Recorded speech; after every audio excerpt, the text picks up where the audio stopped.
Good morning, Suburban Prepper. And we're in the garden today. We're going to do a garden video live. Welcome. As a prepper, you know the importance of having your emergency garden, learning how to grow crops, learning what crops don't grow in your grow zone. As a survivalist, you want to be able to at least know how to make your own food. It's more than one thing about collecting seeds as it is seeing what you can grow in the soil or your raised beds. So today we're going to do a live stream about what I'm growing in my raised beds, successes and failures that I've had. Welcome to the channel. So we're going to start out with some of the fertilizers that I like to use. Okay, it's right here. I got some organic plant food that I spray. What I do is I add it to this, put it in here, and water the crops with it. Okay, and I don't have a set amount. I usually use about 3 of these for my whole garden. You know, set that 3 times. Just do it like that. There isn't a set formula for me. Of course, what I do in the early spring is get a couple bags of compost manure, chicken manure here, and what I do is I put it in the soil, slash it around, let it move, let it work. All right, it's organic chicken manure. It's great. Obviously, I don't have a chicken coop to get my own, so I have to do the second best thing.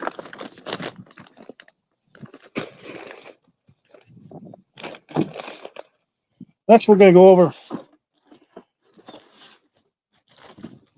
Now, this is how I store my seeds that I'm not growing for the year. I just store them in nice bags, airtight. They're in my prepper basement in a container, out of the light. And when I use them, I need them. They last a lot longer. They're all sealed. Okay.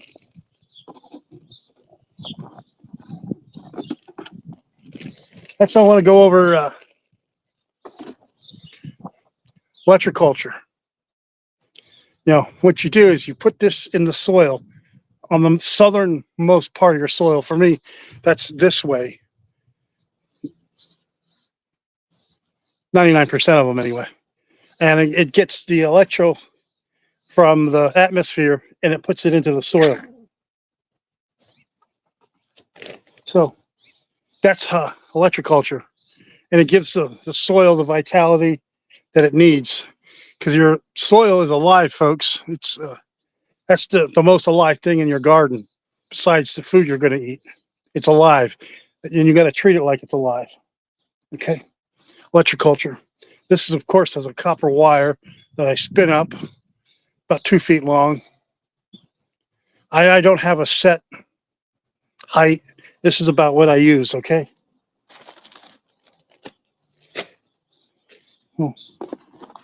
Got beautiful hands, folks, don't I? And I want to keep them that way. So I keep gloves on me anytime I'm doing anything with the garden that I have to risk injuring myself. Because I don't want to injure myself, folks.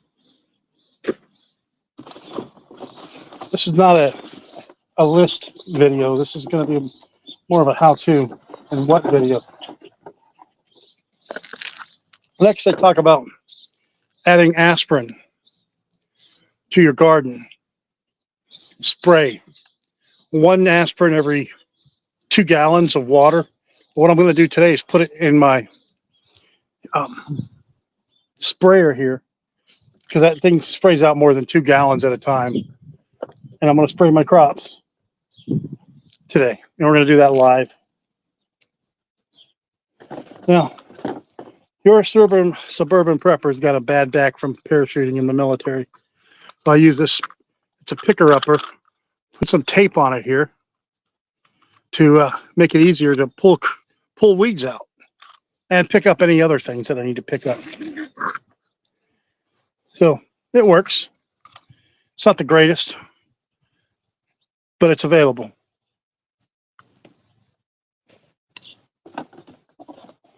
So I don't really use these soil detectors too much, but I have them. I have one in the soil right now. But these soils detect moisture, pH, and fertility.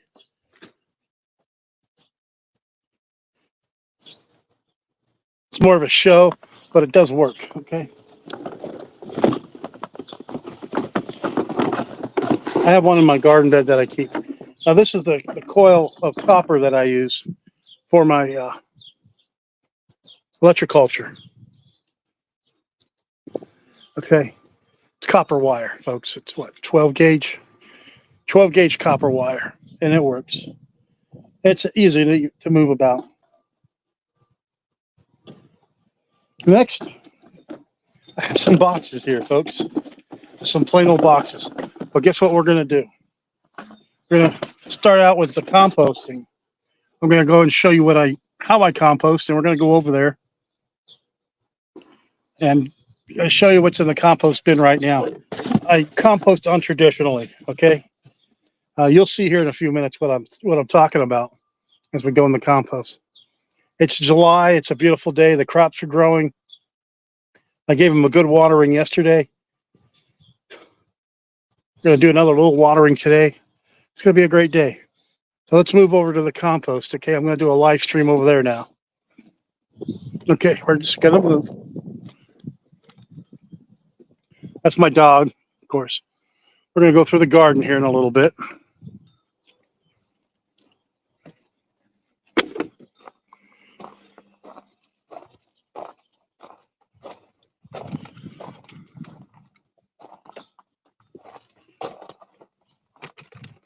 And as we were.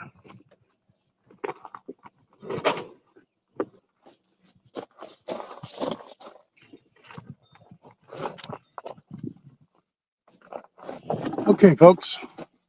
So I'm at my compost garden, portion of my garden. And what I do is I take these boxes, I just rip them, cardboard off, and throw it in the bin. Okay. This will be food next year, essentially. Make sure there's no tape on it. And I just throw it in here. And you'll see it here in a minute. Like this one's got some tape on it, on this box here. So what I do is I'm not trying to compost tape, okay? So what I do is I just rip it off, piece by piece.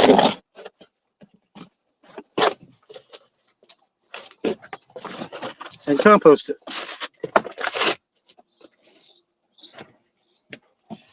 We're going to just speed up the process a little bit.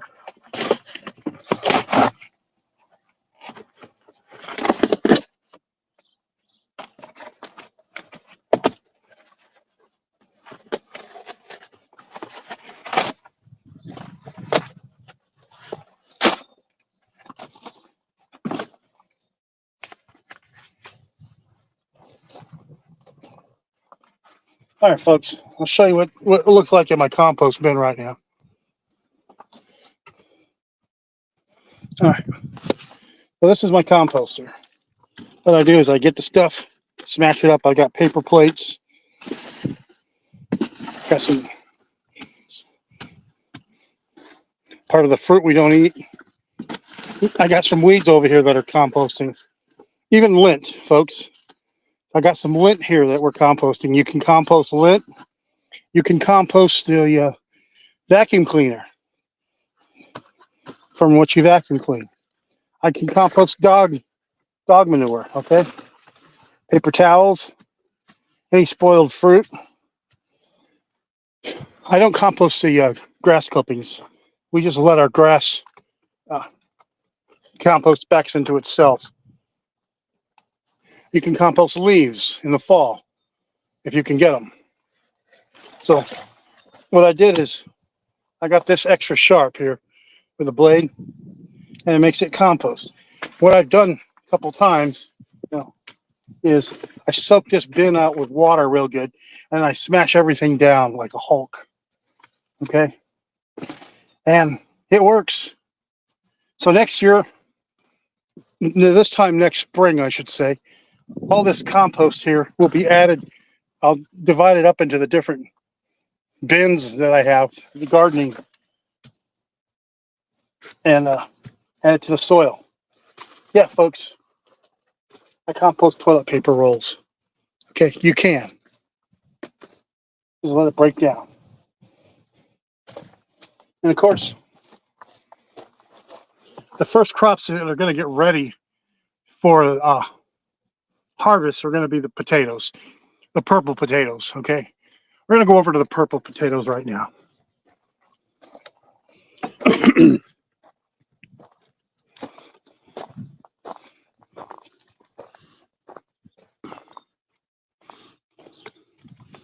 I hope you could see them. These are my purple potatoes.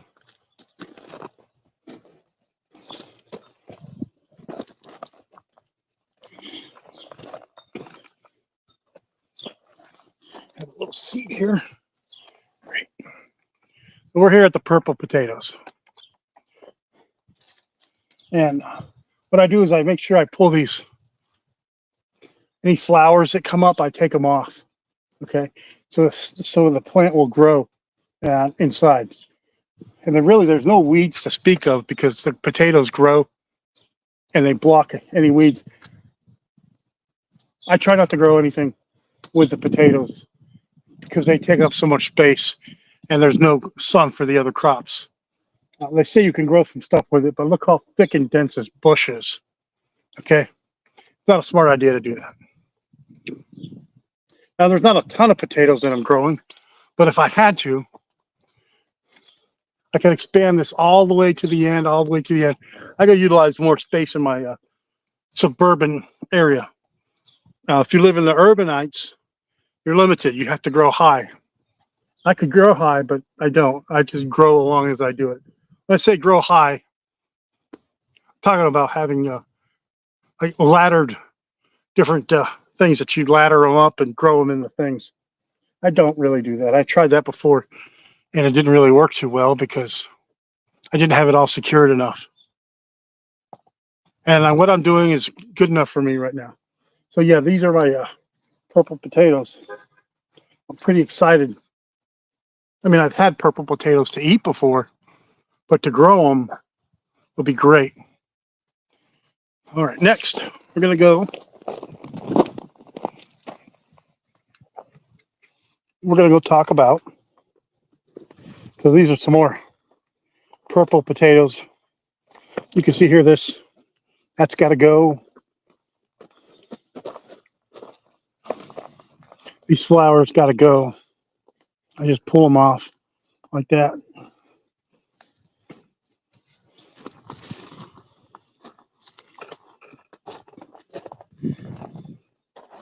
Now this is an anomaly. This was from last season. Let's throw it. And I didn't destroy it. Looks like it's going to be. Let me sit down here. Cucumbers. These are from last year, and they are cucumbers. And I'm just letting them go. I'm going to let them grow. I put enough stuff for them to grow on, and they'll be fine. All right.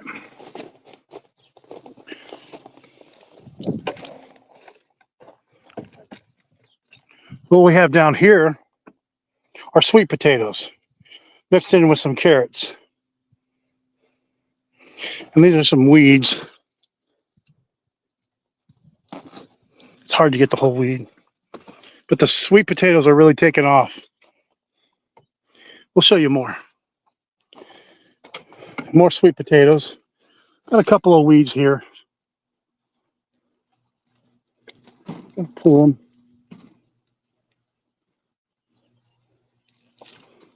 And the great thing is, you just put the weeds in there.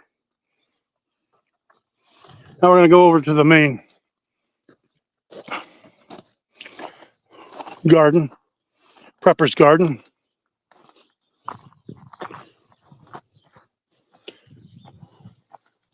We're going to grab our seat. So this, folks, is my emergency water. We'll talk about that in a minute. We're gonna just put the camera down here.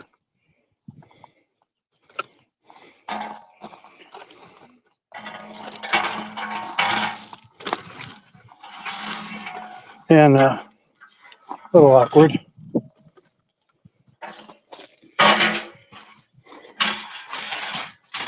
And we're back. All right. So now we're in the main garden. Call it the prepper's garden. This way, I've got sweet potatoes growing everywhere. And they're really taking off. I'm going to try to get the camera to sweet potatoes.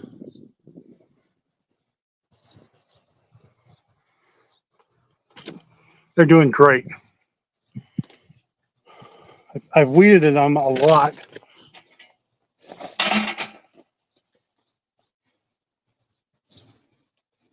And when I find new weeds, I just pull them out. Can't get everything all at once, folks. Impossible. These weeds grow, but they make for great compost. We're going to open. I have this chicken wire set up so my dogs don't jump into my garden because they love doing that. And I have it locked off so they don't have to get in. You'll see. Of course, it's open right now because I'm making a video. So, what I do is I just put these weeds in there. And we're going to just go down the line a little bit.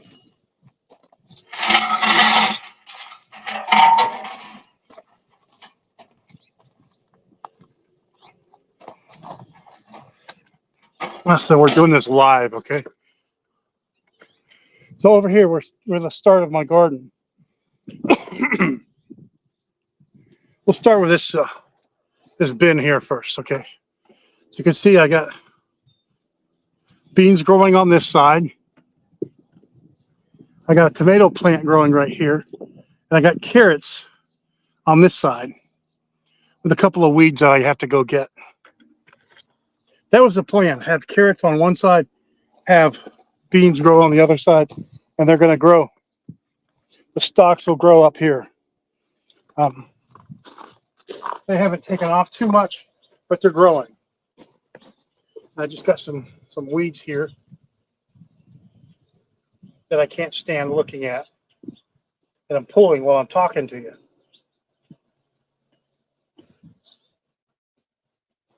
So they just grow, these damn weeds.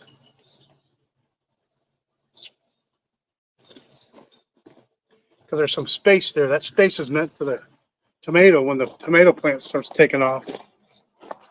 Okay. Because the tomato needs a lot of space to grow. So I'm giving it a lot of space. I just move these back here. It works out. Whew. So it's a nice day. And how's everybody else doing today? What crops are you growing in your garden? Anything? Anything different? So folks, this is zucchini. I got some zucchini growing over here.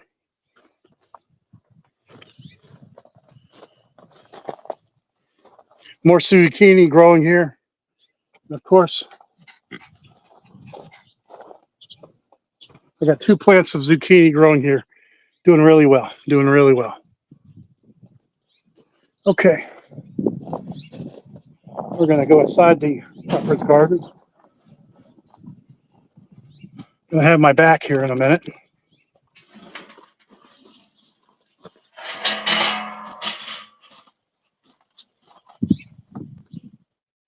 Another weed.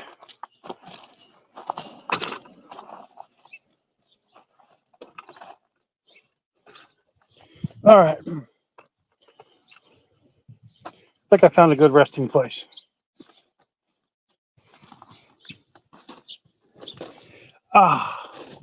So here we are. We're in the middle of my garden. To the right of me, I've got some zucchini that's growing. They definitely need that aspirin contraption going to strengthen them up. This tomato plant over here is taking off quite well.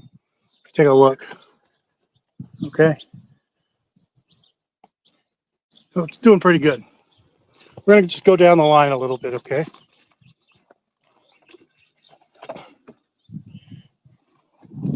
Got a nice tomato plant that's taken off here quite well. I'm going to go in the middle here.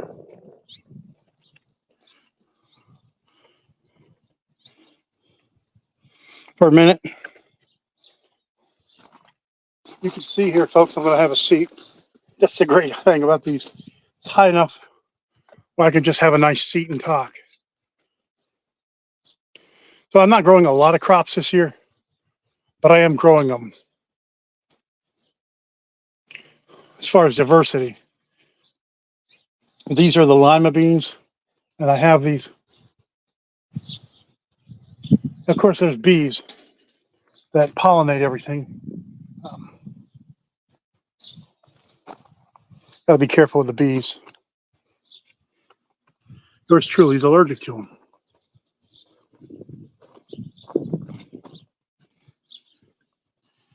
So we are here at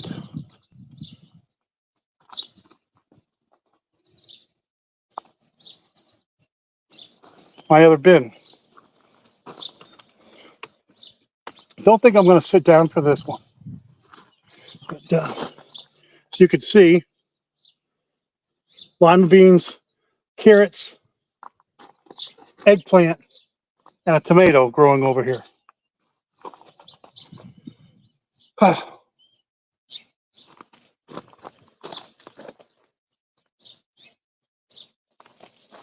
And a weed.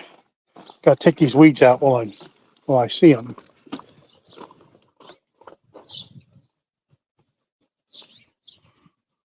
How do I do this? So over here, we're going to try to make this happen.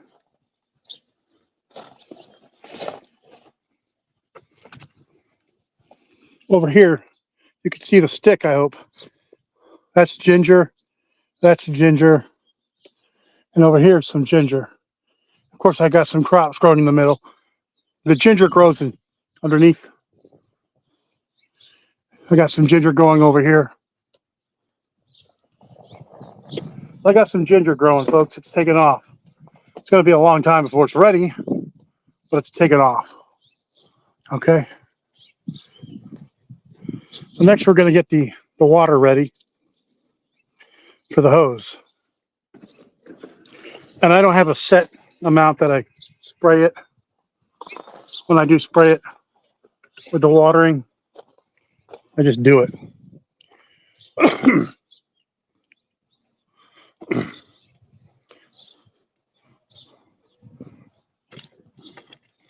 So it's real simple, folks. Let's move this out of the way.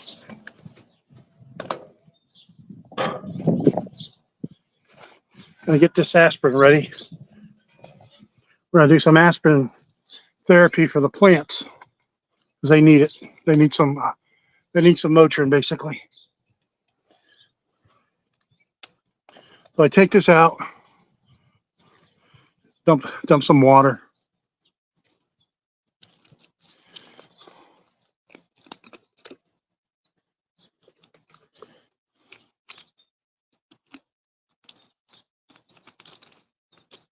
Get an aspirin or two.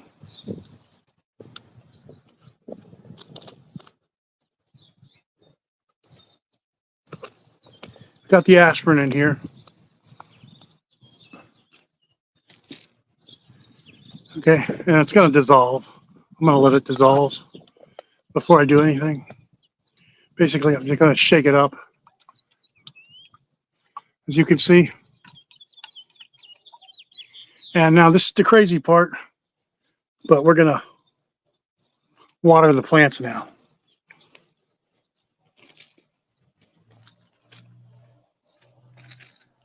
And I'm going to keep this aspirin on me.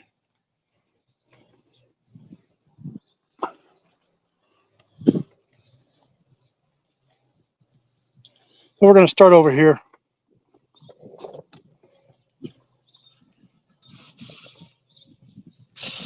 And you water the leaves. What you do. Okay. As you can see.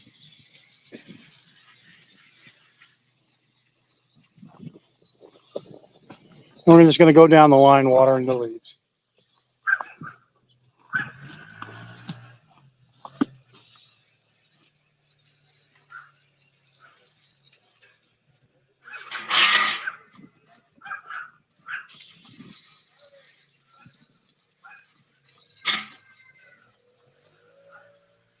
So you want to water the leaves, folks. That's the important part. Works and it helps vitalize the plants.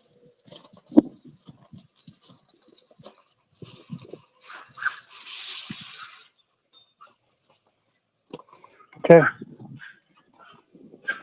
There's some kids riding. So just watering the leaves.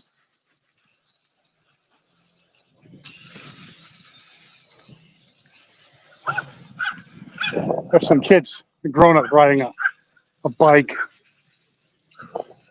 My dogs go crazy with it. And guess what, folks? It's time to do a refill, I think. What I'm going to do is a couple of aspirin. That's the great thing about having chicken wire right here. I don't need to put it back on the ground. It's pretty heavy. Get the aspirin. I'm going to put 2 aspirin in today.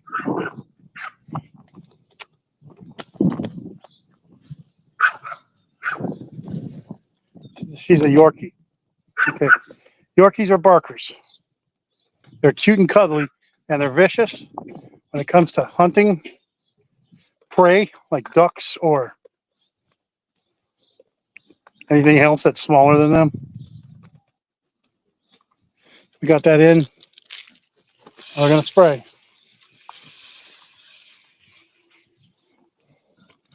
There's not a science to it. I mean, there is, but the amount is not scientific. Just get it good and wet.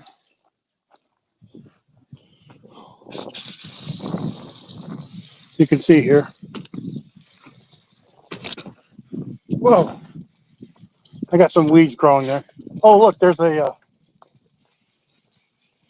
ginger growing too.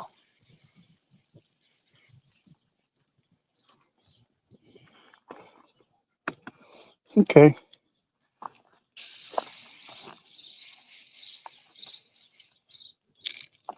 We're going to move a little bit. So this is where I had a swarm of pretty aggressive bees that we had to get rid of. And they took the queens. And it was time to go. You know what I'm saying, folks? It's time to go.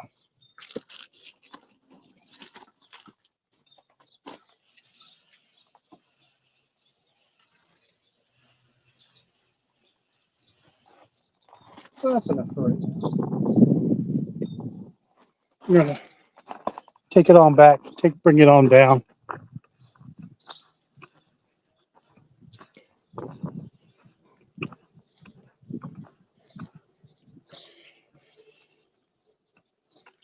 So that's my prepper's garden, folks. What can I tell you?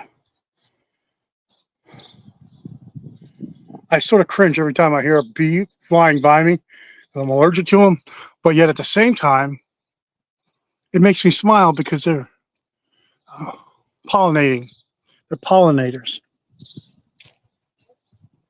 So what I do with a lot of this food is while we eat it, I freeze dry a lot of it. Okay. Now I learned the tricks to freeze drying, like carrots, is you boil them in water for about 2 minutes first, and then you freeze dry them, and they keep their color and consistency better. when they rehydrate. And I just chop up the carrots and I freeze dry them. You know, you want to open it up a little bit to get all the moisture out.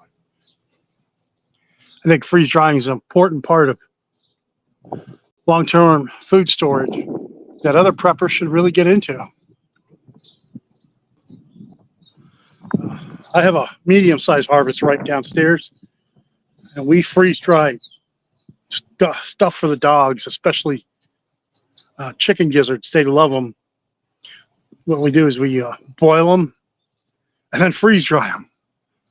And they're treats for the pups. We don't add anything to it. I do not allow freeze dry of any raw meat in my freeze dryer. It's just the risk of bacteria too great, and I don't want to risk it. So I don't do that. So what else do you guys, other questions do you have? Yeah, when do I start my garden? This year I started beginning of May. I started planting everything. The normal last frost date in Northwest Indiana is supposed to be Memorial Day weekend. But luckily this year, it was early. Next year, I'm going to do my temporary greenhouse to grow everything, start everything in the greenhouse outside. The crops that take long term to grow, like tomatoes, eggplant, lima beans don't need it. They take off like wildfire. But the main crops that take a while, like peppers, they take a long time to grow, and they need the heat. The eggplant, the ginger, if I'm going to do it, it's got to stay in that soil. I can't transplant something that's in the ground already. So it's futile to do that. And potatoes, they grow. You don't need to. You're not going to transplant something that you dig into the ground and it grow from that, if that makes any sense. Last year, I got tons of sweet potatoes from just a small space, and I'm excited to see what we get this year. You can tell when potatoes and sweet potatoes are two different plants are done because the seeds die, well, not the seeds. The leaves die off, and they're no good anymore. And once all the leaves are died off, you can leave them in there for a while if you want, or it's time to harvest. I've forgotten to harvest some potatoes before in my soil, and it preserves it. It keeps it. It doesn't spoil. Comes out great. Yeah, I do compost the dog manure. We pick up the dog manure and we put it in the compost, and it breaks down. One thing that I have that I didn't show you today is I have a drill. Who doesn't have a drill? But I got a nice big auger attachment to it, and I'll put it in that soil or the compost, and it'll help irrigate everything, bring air into the lower parts, and it opens everything up. And that's a lot of fun to do, a lot of fun to see. And of course, I like to bash everything in, and it all breaks down eventually. So some people compost the same couple weeks after they compost something, they put it back in their soil. I don't. I let it sit for a year in that bin, because that bin was empty. I cleared it out before I started the garden this year. And that everything that's in there now is basically from this year's garden so far, including weeds. Now, I guess if we did collect our grass clippings, we would put it in the compost. But we don't collect the grass clippings. We let the grass clippings go back into the soil and self-compost that way. Another thing that I compost is when we do tree clippings, okay? I got a pulverizer the small little tree limbs, okay? We pulverize it basically into sawdust, and I throw that into the compost too, along with the leaves. That's the browns part. The green part of composting is anything green, I guess. The leaves and stuff, the flowers, weeds, that's all the greens. Okay. Now, been offered to talk about gardening for nutrition. Okay, and that's a great idea, but the problem is most of the medicinal plants that you want to garden, a lot of them you have to set up special growing environments for a lot of these medicinal plants because they need hot tropical weather to grow. You're not going to achieve a lot with a small urban greenhouse in your backyard. A lot of these Indian herbs, arvugos, real important. I want to do another video about that sometime. But your best bet for the urbanites and suburbans that want herbals to grow is get them in a pill form. Go get them online at reputable sites. Now, I do videos about the naturopathics that you should take in addition to your medication. That's up to you. But there's just some things that you just can't grow in an urban garden, or the atmosphere, the environment that you're in. It's not, the growing season's not long enough, or it's not hot enough to grow stuff. You can't make something what it's not. Now, if that's a different story, if we had a permanent big greenhouse like gardener, professional farmers have to grow stuff. Well, I don't have that. I have a backyard. I guess if I had some acres and some land, I could set one of those permanent structures and do that. Then you got to have an artificial water source. A lot of work. Anyway, not something I can do.